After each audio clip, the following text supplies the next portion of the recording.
টাকা কম দেওয়ার ডিজাইন উঠিয়ে ফেললাম। আজকে কেকই পাঠাবো না, যেহেতু টাকা কম দিয়েছে। যে টাকা সেই টাকা দিয়ে কেক নিতে হবে, কম দিলে একদমই কেক পাঠাবো না। ব্যাপারটা এরকম একদমই না। সেই দিন আমার অনেকগুলো অর্ডার ছিল, তো আমি ভুল করে অন্য একটা কেকের ডিজাইন এই কেকে দিয়ে দিয়েছি। তো আপুকে যখন আমরা ডেলিভারির 10 মিনিট আগে আপুকে কল দিই, তো আপু আমাকে বলতেছে যে এই ডিজাইনটা এরকম ছিল না, এটা অন্যরকম ডিজাইন ছিল। তখন আমরাও মিলিয়ে দেখি যে আপু ঠিক বলছে, যে আমি ভুলে অন্য কোনো কেকের ডিজাইন এটাতে দিয়ে ফেলি। ভাগ্য ভালো আপুর হাতে সময় ছিল, তাই আপু আমাকে বলেছে যে আপু আপনি এটা চেঞ্জ করে তারপর আমাকে কালকে সকালে পাঠিয়ে দিন। যেহেতু আপুকে রাতে পাঠানোর কথা ছিল, আপু আমাকে আরেকটু সময় দিয়ে বলেছে আপনি সমস্যা নেই, আপনি আবার ডিজাইনটা রিক্রিয়েট করে আমাকে সুন্দর মতো সকালে পাঠিয়ে দিন।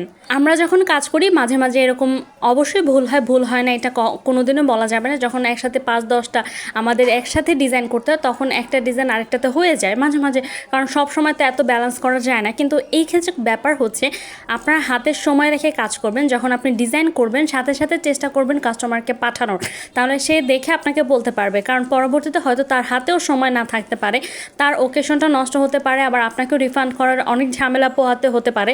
তার জন্য তাই আগে কেকটা বানিয়ে কাস্টমারকে পাঠিয়ে দিবেন যে আসলে তার মন মতো হয়েছে কিনা। আর আলহামদুলিল্লাহ আপু আমার একজন রিপিট ক্লায়েন্ট ছিলেন। আপু এর আগে অনেকবার আমার কাছ থেকে কেক নিয়েছেন এবং আপু অনেক বেশি বুঝদার ছিলেন। যখন আপুকে ব্যাপারটা বুঝিয়ে বলি, আপু সুন্দর মতো ব্যাপারটা বুঝে এবং ব্যাপারটাকে হ্যান্ডেল করে বলে যে সমস্যা নেই, আপনাকে আমি আরও কিছু সময় দিলাম, আপনি এটাকে রিক্রিয়েট করে আমাকে পাঠিয়ে দেন, সমস্যা নেই। এবং পরবর্তীতে আপু অনেক বেশি খুশি হয়েছিলেন, ডিজাইনগুলো দেখে রিভিউ অনেক ভালো দিয়েছিলেন।